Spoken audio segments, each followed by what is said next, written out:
ছাত্র দলের অবস্থান হলো আগে জাতীয় নির্বাচন, তারপরে ছাত্র সংসদ নির্বাচন। উল্টো ছাত্রদের অবস্থান হলো আগে ছাত্র সংসদ নির্বাচন, তারপরে জাতীয় নির্বাচন। শিবির কেন গত 5 মাসে একটা বড় বিবৃতি বা মিছিল করছে না যে আমার জওয়ানের মুক্তি চাই? তাহলে কি তারা শাহবাগ প্রশ্নে মানে আপোষ করেছে কারোর সাথে?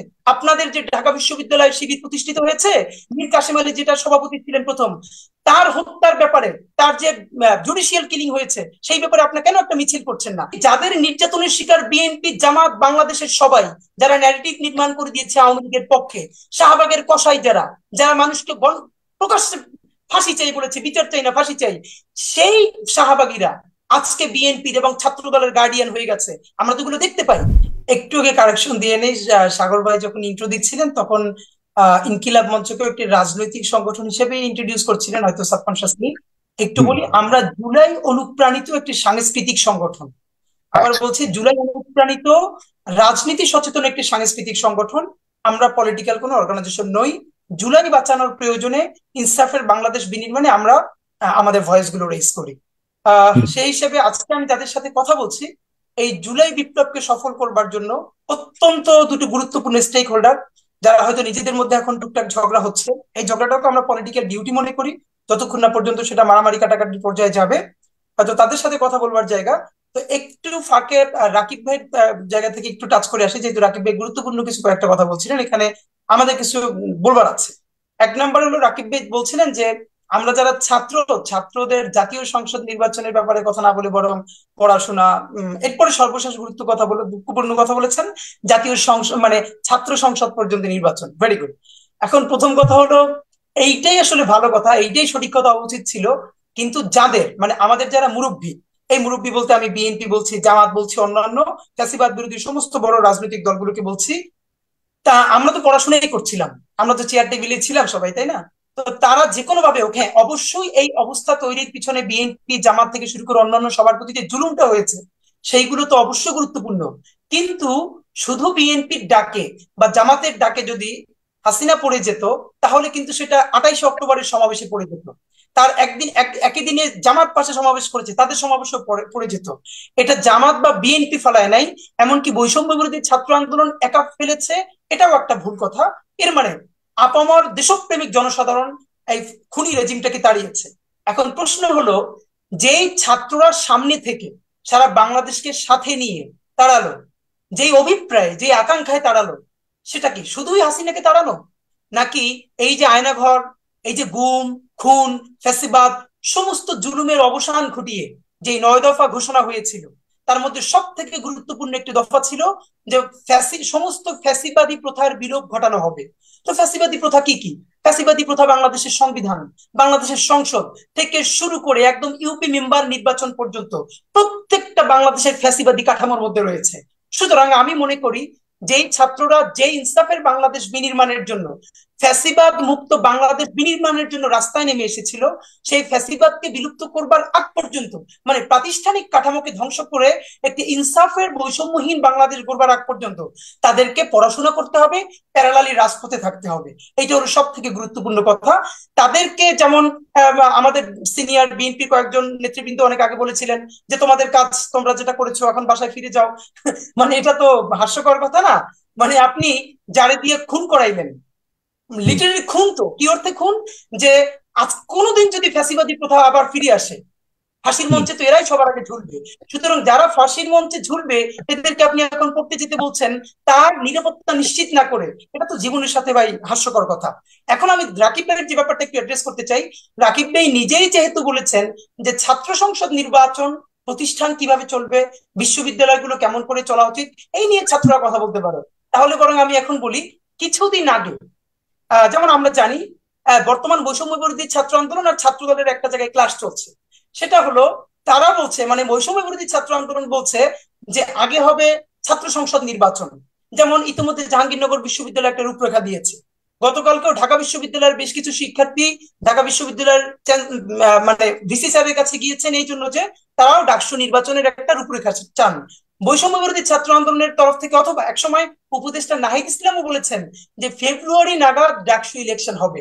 গুড। অথচ সেখানে কিন্তু ছাত্রদল কি বলেছে? ছাত্রদল বলেছে না, আগে জাতীয় সংসদ নির্বাচন হতে হবে, তারপরে ছাত্র সংসদ নির্বাচন হবে। তো আমরা যেটা বুঝতে পারতেছি যে ছাত্র দলের অবস্থান হলো আগে জাতীয় নির্বাচন, তারপরে ছাত্র সংসদ নির্বাচন। উল্টো ছাত্রদের অবস্থান হলো আগে ছাত্র সংসদ নির্বাচন, তারপরে জাতীয় নির্বাচন।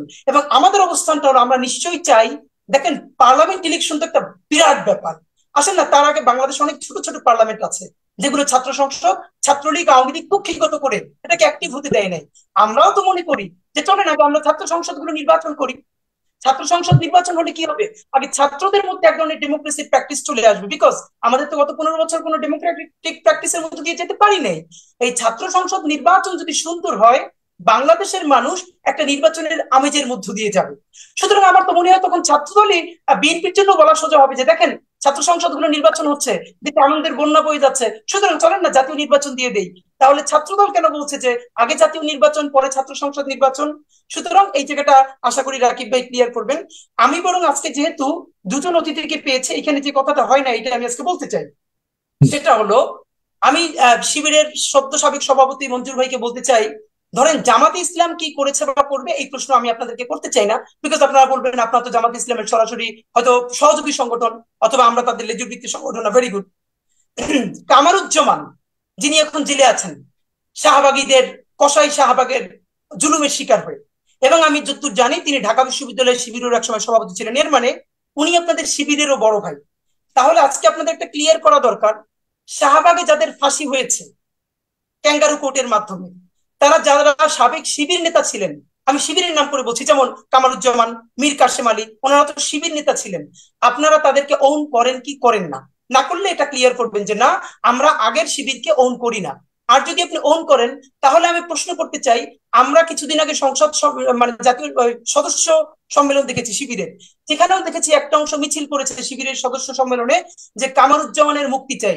প্রথম প্রশ্ন হলো, শিবির কেন গত 5 মাসে একটা বড় বিবৃতি বা মিছিল করছে না যে কামারুজ্জামানের মুক্তি চাই? তাহলে কি তারা শাহবাগ প্রশ্নে মানে আপোষ করেছে কারোর সাথে?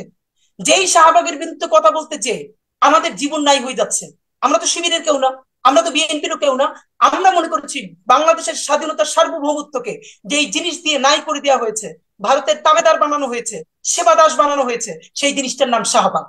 সেই শাহবাগ প্রশ্নে কি তাহলে আপনারা আপোষ করেছেন কিনা? যদি না করেন, তাহলে দ্বিতীয় প্রশ্ন, আপনাদের যে ঢাকা বিশ্ববিদ্যালয় শিবির প্রতিষ্ঠিত হয়েছে, মীর কাসেম আলী যেটা সভাপতি ছিলেন প্রথম, তার হত্যার ব্যাপারে, তার যে জুডিশিয়াল কিলিং হয়েছে সেই ব্যাপারে আপনারা কেন একটা মিছিল করছেন না, কেন কোনো বিবৃতি দিচ্ছেন না? এইটা হলো আশা করি মঞ্জুর ভাই বলবেন। রাকিব ভাইয়ের কাছে আমার প্রশ্ন, এই শাহবাগের বড় জুলুমের শিকার তো বিএনপি নিজে। বিএনপির অত্যন্ত জনপ্রিয় সাহসী জননেতা সালাউদ্দিন কাদের চৌধুরী, তাকে শুধু হত্যাই করা হয় নাই জুডিশিয়াল কিলিং এর মাধ্যমে, চট্টগ্রামের রাউজানে তার কবরে পর্যন্ত হামলা করা হয়েছে। শুধু তাই করা হয় নাই, তার ছেলেকে গুম করা হয়েছে, তার পরিবারের প্রতি অকথ্য নির্যাতন নেমে এসেছে। আমরা বাংলাদেশের, আমরা বিএনপির অ্যাক্টিভিস্ট না হয়ে আমরা এগুলো মেনে নিতে পারি নাই। আমরা দিনের পরে দিন, রাতের পরে রাত সেগুলোর আমরা প্রতিবাদ করেছি। তাহলে ছাত্র দল এখন পর্যন্ত কেন? হ্যাঁ, এর সাথে একটা আমি অবশ্যই ধন্যবাদ জানাতে চাই, সালাউদ্দিন কাদের চৌধুরীর ব্যাপারে ছাত্রদল একটি পোস্টার করেছে ঢাকা বিশ্ববিদ্যালয়ে। এইটা অন্তত আমি শিবিরের যে ছাত্রদলকে এগিয়ে রাখবো, যে শিবিরের এখন পর্যন্ত সাহস হয় নাই শাহবাগের যারা হত্যার শিকার তাদেরকে নিয়ে পোস্টার করবার কিংবা মিছিল করবার। অন্তত ছাত্রদল সেটা আমরা অনেক ভয়েস তোলবার পরে হলেও অ্যাড্রেস করেছে, সালাউদ্দিন কাদের চৌধুরীকে নিয়ে তারা পোস্টার করেছে। কিন্তু আমার প্রশ্ন রাকিব ভাইকে অন্য একটা জায়গায়, সেটা হলো গত 17 বছরে ফ্যাসিবাদের পক্ষে, আমরা তো জানি যারা ছাত্রলীগ করে, আওয়ামী লীগ করে, ওরা তো না করে পড়াশোনা, না করে কিছু, ওরা তো গুন্ডামি করে, টেন্ডারবাজি করে। ওদের এই যে বিএনপি কে খেয়ে দিতে হবে, জামাতকে খেয়ে দিতে হবে, এই যে ন্যারেটিভ গুলো নির্মাণ করে দিয়েছে কে? আপনিও জানেন, আমিও জানি। বাংলাদেশের সেই সমস্ত সংগঠন, রাজনৈতিক সংগঠন যারা সংখ্যায় খুব কম, কিন্তু তারা রাষ্ট্রের একটা প্যারালাল রাষ্ট্র, যারা বাংলাদেশের শাহবাগ তৈরি করেছে, এই খুনগুলোর বৈধতা দিয়েছে একাডেমিকলি, আজকে আমরা দেখতে পাই তারাই ছাত্র দলের সব থেকে বড় বন্ধু হয়েছে। এটা আমার আফসোস যে আমি আজকে নাম ধরে বলবো না, যদি আমি নাম ধরে বলবো, যদি রাকিব ভাইও বলেন বটবাহিনী কারা, তাহলে আমিও নাম ধরে বলবো। কিন্তু আমি বলতে চাই তাদেরকে সবাই চেনে, যে যাদের নির্যাতনের শিকার বিএনপি, জামাত, বাংলাদেশের সবাই, যারা ন্যারেটিভ নির্মাণ করে দিয়েছে আওয়ামী লীগের পক্ষে, শাহবাগের কসাই যারা, যারা মানুষকে প্রকাশ্যে ফাঁসি চাই বলেছে, বিচার চাই না ফাঁসি চাই, সেই শাহবাগীরা আজকে বিএনপির এবং ছাত্র দলের গার্ডিয়ান হয়ে গেছে। আমরা তো এগুলো দেখতে পাই। সুতরাং বটবাহিনীর ক্ষেত্রে একটা কথা বলি, আজকেও আপনারা দেখেছেন কিনা, নিঝুম মজুমদার, হারপিক নিঝুম, যে সে আজকে আমার একটা ছবি দিয়ে কমেন্ট অফ করে আজকেও সে দিয়েছে যে এই মালটা কে, বিচ্ছিরি কিছু লিখে। আমি থেকে শুরু করে আমাদের ইনকিলাব মঞ্চের পেজে প্রচুর রিপোর্ট মেরে আমাদেরকে প্রতিদিন আমার, যেমন দেখেন গতকাল থেকে আমার আইডি আমি ডিএক্টিভেট করতে বাধ্য হয়েছি, কারণ প্রচুর রিপোর্ট মারা হচ্ছে গণহারে। তাহলে আমার আইডি রিপোর্ট মেরে নাই করে দিতে চাই কে? ইনকিলাব মঞ্চের রিপোর্ট নাই। গতকালকে হাসনাত আব্দুল্লাহ, সার্জিস থেকে শুরু করে সকলের আইডি তারা কেউ কেউ রিপোর্ট করতে বাধ্য হয়েছে। আর সাইদ আলম, সাইদ আব্দুল্লাহর ফেসবুক আইডি ডিসেবল করে দিয়েছে। এগুলো কে করেছে? এগুলো কে করেছে? এটা তো আমাদেরকে বলতে হবে। সুতরাং আমি যেটা দুটো প্রশ্ন করলাম, আমি পরের সেশনে বুঝবার যে চেষ্টা করবো পড়াশোনা রাকিব ভাই কিন্তু এই সেশনে প্রিয় দর্শক আমাদেরও একই অবস্থা, আমাদেরও অফিসিয়াল পেজ যেটা সেটার উপর প্রচুর রিপোর্ট করা হচ্ছে। আপনারা দয়া করে অনুষ্ঠানটিকে শেয়ার করে অবশ্যই আমাদের পেজটাকে রিকমেন্ডেশন করা, আমি বলতে ভুলে গেছি, এটা আপনাদের কাছে আমার আহ্বান এবং অনুরোধ। এবং আমরা রাকিব একটা ভাইকে খুব আরেকটা প্রশ্ন ক্রান্তিকাল, করতে চাই। খুব শক্ত সাগর ভাই, শক্ত সময় পার করছি। শরীফ ওসমান হাদি, আপনার কাছে প্রশ্ন হলো এই, আন্দোলনের ওনারশিপ কি শুধুমাত্র বৈষম্য বিরোধী আন্দোলনের যারা প্রশ্নই নেতারা, নেই, প্রশ্নই নেই। তারাই কি নিবে? কিন্তু তারা যে কোনো ধরনের সিদ্ধান্ত তো দেখা যাচ্ছে এই বৈষম্য আন্দোলন যারা নেতৃত্ব ছিল তারাই নিচ্ছে, তাদের প্রতিও তো অভিযোগ রয়ে গেছে, অনেক অভিযোগ রয়েছে যে এই যে নির্বাচন আগে হবে না পরে হবে, এটা সরকারকে একরকম অনেকটাই চাপের মধ্যে রেখেছে বৈষম্য আন্দোলন নেতারা। তারা, আপনি বলেছেন এখন যে সাগর ভাই, এই জায়গাটা একটু বলে, আপনি বলেছেন যে এই আন্দোলনের সময় ছাত্ররা নেতৃত্ব দিয়েছে, ছাত্ররা সবকিছু করেছে, এখন রাজনৈতিক দলগুলো বলছে ছাত্ররা পড়াশোনাতে ফিরে যাও। এটা কি যৌক্তিক নয়? ছাত্ররা তো সবসময় তো যে কোনো ধরনের সংকটকালে কিন্তু আসবে, তারা দেখা যাচ্ছে আন্দোলন করবে, দেশকে বাঁচাবে, এরপর আবার পড়াশোনায় ফিরে যাবে, এভাবেই কিন্তু অতীতেও হয়েছে। কিন্তু এখন এবার তো আন্দোলনের মালিকানা নিয়ে সরাসরি সরকারে যাওয়ার জন্য প্রস্তুতি নিচ্ছে, এটা কি সমালোচনার জায়গা তৈরি করে না? মানে শরীফ। সাগর ভাই, আপনার প্রশ্নের মধ্যে উত্তর আছে। আপনি বলেছেন ছাত্ররা অতীতেও যে কোনো সংকটকালে এসেছে, সংকট উত্তরণের পরে তারা চলে গেছে। সাগর ভাই, আপনি কি মনে করেন, বা রাকিব ভাই বা মঞ্জুর ভাই কি মনে করে বাংলাদেশের সংকটকাল উতরে গেছে? গত 15 বছরের ফ্যাসিবাদের আমলে বাংলাদেশে, এই যে বাংলাদেশের মানুষ অনেকে বোঝে না যে স্বৈরতন্ত্র আর ফ্যাসিবাদের পার্থক্যটা কি। ফ্যাসিবাদ তো সেই জিনিস যেটা শেষ যখন সরে যায়, সচিব থেকে চৌকিদার পর্যন্ত রাষ্ট্রের এমন কোন প্রতিষ্ঠান থাকে না যেটা ন্যূনতম ফাংশন করতে পারে। বাংলাদেশ রাষ্ট্র হিসেবে যে এখন পর্যন্ত ন্যূনতম পর্যায়ে ফাংশন করছে, এটা হলো আল্লাহর রহমত আর দেশপ্রেমিক জনতার দোয়া এবং তাদের সাহস। কারণ সুতরাং গত স্বাধীনতার পর বাংলাদেশ এমন সংকটকালীন মুহূর্ত আর পার করে নাই যেটা এখন প্রতিদিন পার করছে।